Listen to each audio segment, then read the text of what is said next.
Vice Chair, Representative Thomas, a former auditor, talking about the 20 mil floor and lots of other things. So whenever gentlemen Mr. Chairman, I was a county auditor in the last century. He was a county auditor in this century. So.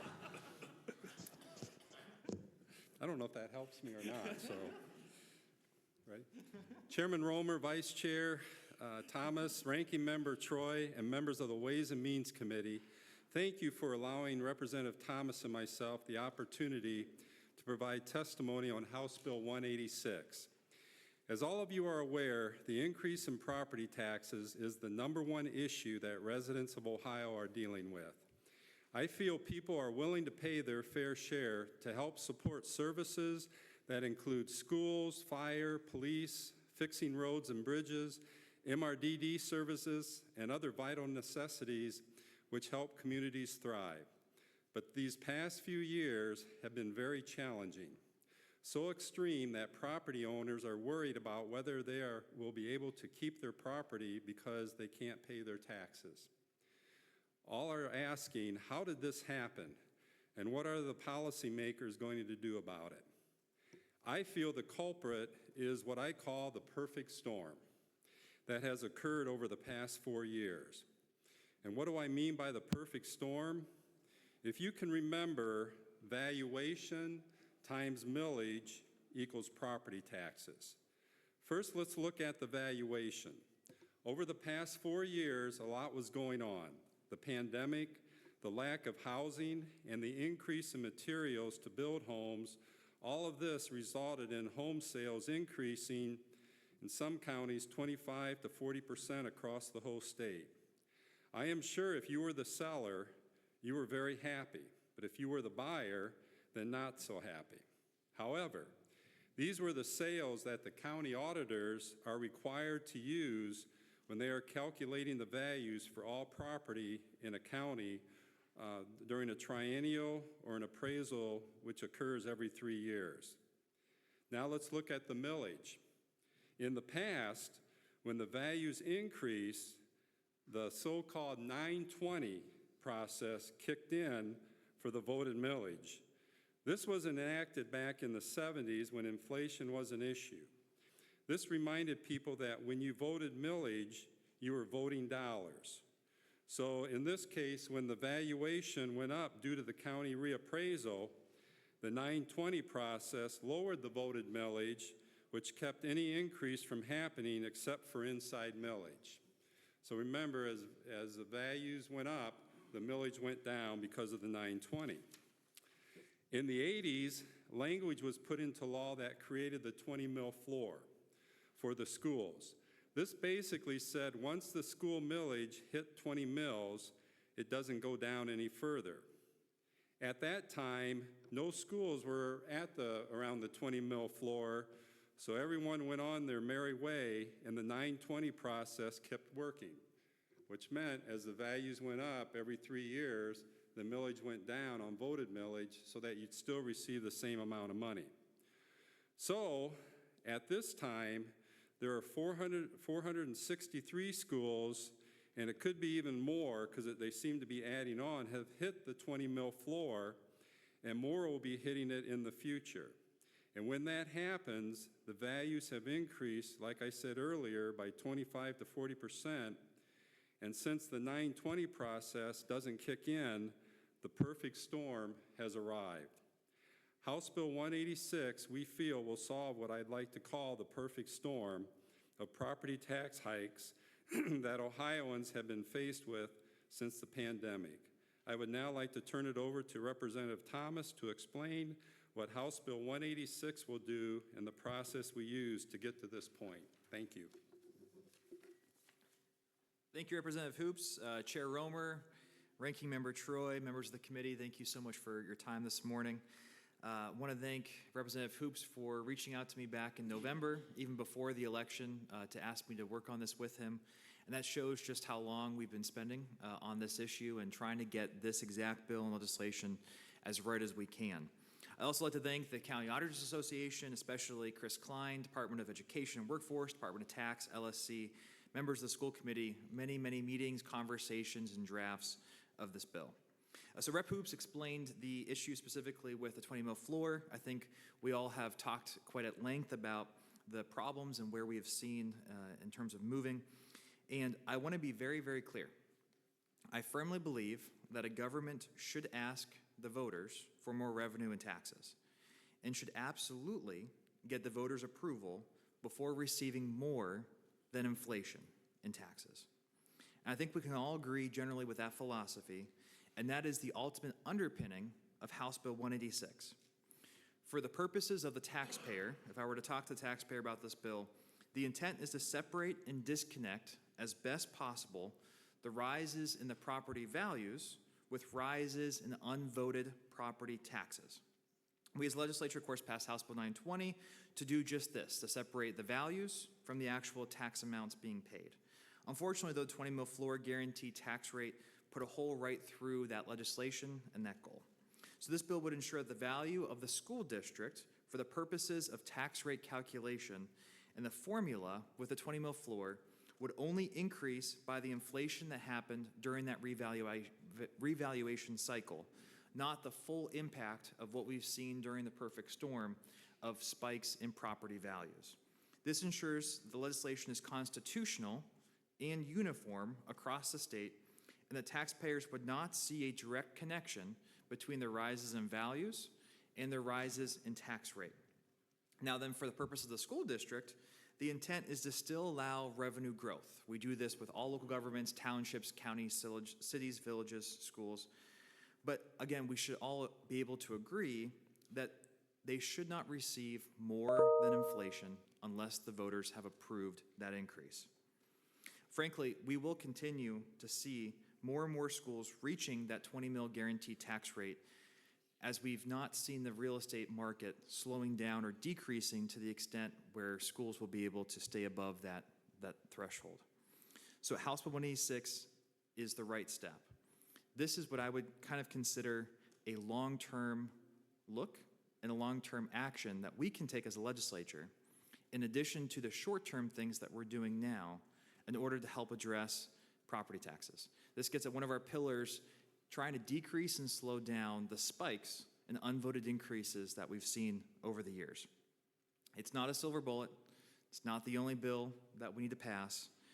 It's not the big thing that we're going to be focusing on. It's one of many things. But this is, in terms of getting at what taxpayers are most concerned of, the unvoted spikes, this is the bill for that. And this addresses that concern. If voters want to approve more than inflation and tax money to their local schools, we don't change this in the bill.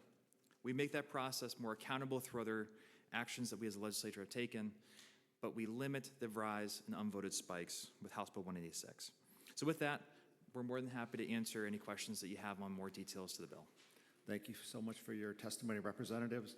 We're going to start with Representative Rogers. Thank you, Chair, to the representatives. Thank you for bringing this bill forward. Just a few things. We talk about the property tax burden here in Ohio and making sure that we come up with the plan and solution for property tax relief. And I know that this is an effort and step in that direction. And Rep. Hoops, you talked about it best, about property valuation going up and going down. And one of the things I've talked about, and I've talked about with the County Auditors Association, the various county auditors across the state, why are we not fixing the formula? So we know that properties are taxed or assessed at 35. We're paying on a 35% assessed value. Why have it, or let me back up, not why, but are you willing to work with adjusting the valuation or the assessed value to help bring down the actual cost for properties in this bill? And that's one question. Then the second question is, how did you select out joint vocational school districts? Because they come from they're created for a reason. And I know you're working to ensure that they aren't receiving more funds than are needed, but how did you pick that out and target that? Thank you. Okay. Well, the second question is because they also, it's for the school districts, it's 20 mills, and then for the joint, when that was put in place in the 80s, it was 2 mills for the joint vocational school. So it's just a little different because it's a joint vocational versus the schools, but it's the same issue that we have out there. that it can never go below 2 mils, so as values go up, you know, you still have that issue. So they were involved with it because they were part of the issue back when they put this in place back in the 80s. Mr. Chairman, as far as the second question, I'm not sure. There's a lot of formulas out there that we deal with, but basically the Constitution puts in place, you know, that and legislation in the past where the county auditor has to look at a sale, and it's usually what they call an arm's length sale, you know, between a willing buyer and a willing seller. And what they do is they take all those sales that have occurred, you know, in the past year or 2 years, and that's what they use to determine, you know, when they go through the reappraisal. And the reappraisal is done every 6 years. That's when you actually go out and look at the property. And then in between that, you have what they call a triennial update, where they just look at the sales. So again, it's because of what the Constitution allows. And I don't know if that's the formula you're talking about, or, okay, maybe you can, I'll let him add a little bit on. So, Chair, member, that specific percentage it's essentially a percentage of what the value is. That's how much we apply the tax rate to. We could change that percentage tomorrow. Right now it's 35% of what the value is applied to the tax rate. Tomorrow we can make it 5%. The problem with that, though, is when we're asking for levies and we have the services, you still need that total amount of revenue coming into the district or to the local government. And so we would have to then actually increase our tax rates applied to a much smaller value to still get that end revenue that's needed for the fire truck or for whatever else might be needed. So that's an example of something that could be done, but it would be a very, very short-term solution because we would still need that end revenue for those services. Follow up. Thank you for that. And Rep. Hoops, you're absolutely correct about the triennial process, which is a desktop appraisal process as opposed to the reevaluation process. But my question is, we use the assessed value of 35%, and we continue to come up with bills and suggestions, but we aren't really tackling the real issue. People want their property values to go up and their property taxes to go down. They don't want to see their property values go down along with their taxes. And the way the current formula system is designed, you have to have a significant decrease in the property value in order for the property taxes to go down. It's not dollar for dollar, we all know that. And so my question again I beg the question, why aren't we addressing the real issue of how we are funding various services in our communities and across the state? And additionally, why aren't we dealing with the issue more so about value than the actual transparency? Transparency is very important, but we aren't dealing with those things. Thank you, Chair. Sure. I'll start first. Chair Romer, member. So 2 pieces to that. One is separating value from taxes, as you said. What House Bill 186 does is actually getting exactly at your point of trying to separate out. Right now it is almost dollar for dollar, essentially, with rises in values and properties that are in school districts that are below that 20 mil floor. So we essentially separate that out, say you're only going to increase your actual tax amount by inflation. Your value can still move and adjust however it would be, but for purposes of the 20 mil floor, those are completely separated. Now, to get to your other point of essentially how are we funding local services, you're correct. We could use other means, and actually local entities today, we've given them the tools to do so. School districts have the income tax. They can separate out and decrease their burden on property owners tomorrow with a rise in the income tax. Counties, villages, cities, they have the sales tax and the income tax as well. So we've kind of offered that option to local entities. Different places across the state have used those to lift the burden off the property owner and to have more of that placed on a different form of revenue. But our bill specifically gets at separating value increases from direct tax increases. And I might add, I mean, we've already given schools another option, you know, for the income tax that they can pass too. I mean, I think it's an interesting question because I think that's something the chairman and others are looking at, and Representative Thomas, is the overall tax structure for the state of Ohio. You know, and that would include everything: income tax, sales tax. You know, because when we start comparing other states, you'll find that, you know, I feel we're pretty competitive right now. compared to other states. But then you have to kind of pick and choose. Like Indiana, if you buy your vehicle, it's based on the value of your car. So it's a lot more expensive in Indiana to get your license, for your vehicle versus here in Ohio. So, those are things I think that's the goal is to look at the overall tax system. What we're trying to figure out right now is dealing with this issue of property taxes just, exploding, and find a way that we can curtail that from happening. Okay. Ranking Member Troy. Thank you, Mr. Chairman.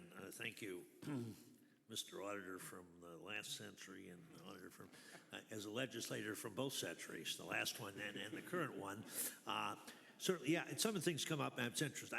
I've asked for years and years, why do we have the 35% figure? And no one seems to have an answer as to when and how we arrived at that, why it's 35%. But, the 20 mil floor, it is a problem. I know we have seen what has happened, because it's kind of outside 920. And I guess the question would be, there's certain things over the years that the legislature, not when I was here, but have said, don't count toward the 20 mil floor, like emergency millage and other things like that. I don't know if this bill addresses those things, but I think, but your point that, unvoted property tax increase except for inflation, and again, as you've said, Representative Thomas, this is not the silver bullet. I still think we need comprehensive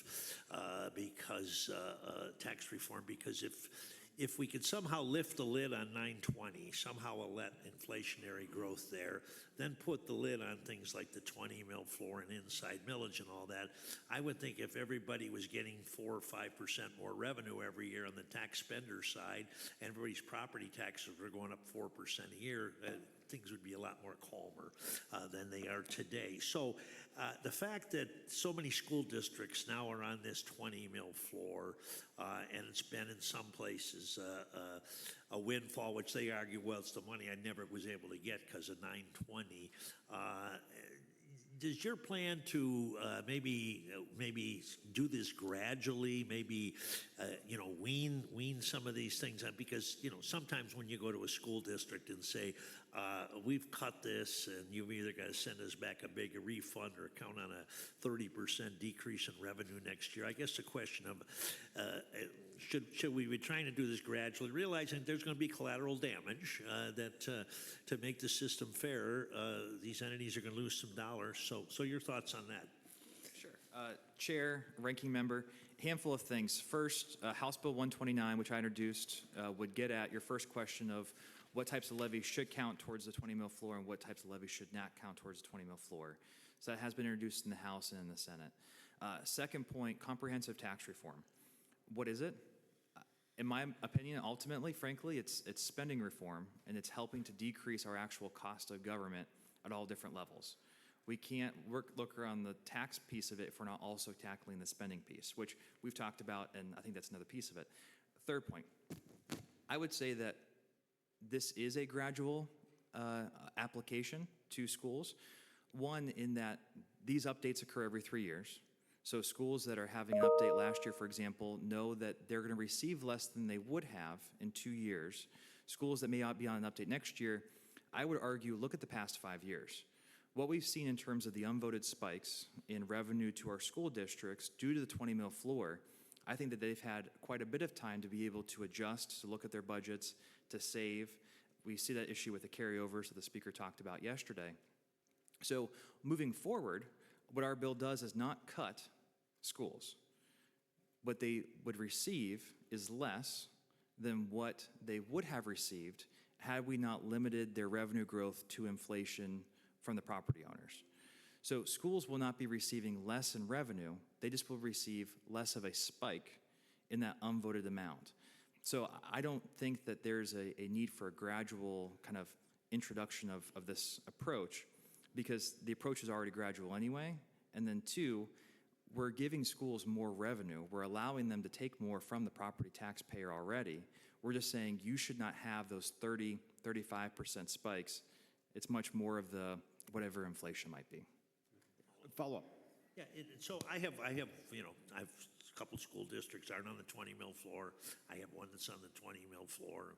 And I've certainly heard from the folks now that they've gotten their tax bills as a result. So what you're saying is that this change, and I've even told the school board members there, I said, listen, this is going to dwindle. And I said, they said, well, you know, well, if you take this away, we'll have to go back to the voters and ask for money. And I said, well, that's the way it's supposed to work. But I just, so you're saying that, as I've told them, you're going to lose some money, but I don't think they're going to wipe the entire gain out. Is that what you're saying? Is they're still going to be able to keep some of that? Well, absolutely. I mean, they're still going to get something through the inside millage. And then, as Rep. Thomas said earlier, they're still going to get the cost of living increase. But I also want to say, you know, when you look at the school funding formula, you know, you're looking at what you're getting locally and what you're getting from the state. And so, actually, by them receiving more these past 4 years, that will affect what they're going to get from the state, you know, because of the way the formula works. So I think, you know, again, we're not trying to take money away. We understand there's inflation issues out there, so they'll see some, increase. But, I mean, we feel this bill is the right thing to do right now because I feel it zeroes right into what the issue is. Mr. Chairman, One quick follow-up, then we're going to go to Rep. Richardson. yeah, okay, one more. So, and I know, talking about the comprehensive thing, and I know Representative Thomas, when you were auditor, you watched some of the tax study reform meetings. You know, we're addressing issues dealing with residential property taxes here, and I know this bill doesn't address that, but as former auditors, do you think we've shifted too much of the burden on taxation over to residential property taxpayers because of the CRAs and the TIFs and everything else that we've kind of let go willy-nilly in terms of another segment of the population, of the taxpayer population not paying their fair share? I'll just say that, you know, I feel a sound tax system is one where you keep the rates low and you expand the base. And what's been happening, I think, over the years, because there's a booklet that comes out once a year, or every 2 years, I think, where it talks about all the tax exemptions that we, as legislators, have done, you know, for certain types of buildings, for certain types of businesses. What it does, it just shrinks the pot, and the remaining people are the ones who are going to end up paying more. And I think that's another issue, I think, you know, in talking with the chairman and others, that's what they want to look at, you know, look at that overall issue, that system that we have here in Ohio, because of that very reason right there. And some of it is because it does bring new businesses into the state by doing some of the programs that we passed in the past. So, Thank you. Chair, Ranking Member, let's be very clear, though, and you know this very well, property taxes are a local revenue. How we fund our local services, I think it's best to have it at that local level. Now, we've allowed, and these are moving this way, to diversify how they bring in revenue for those services, income, sales, property tax. We as the state obviously have decreased our income tax, and we've decreased money in certain areas to the local level. I think, as a taxpayer, I want my money to stay as local as it can be. And so if my money stays at the local level, I'm not sending it down to Columbus and trusting all of us to disperse it however we disperse it with funny formulas. It stays at the local level, pays for those services. So when we talk about, you know, broadening the base, having things as fair as possible, I think the conversation of state versus local is not necessarily the best view.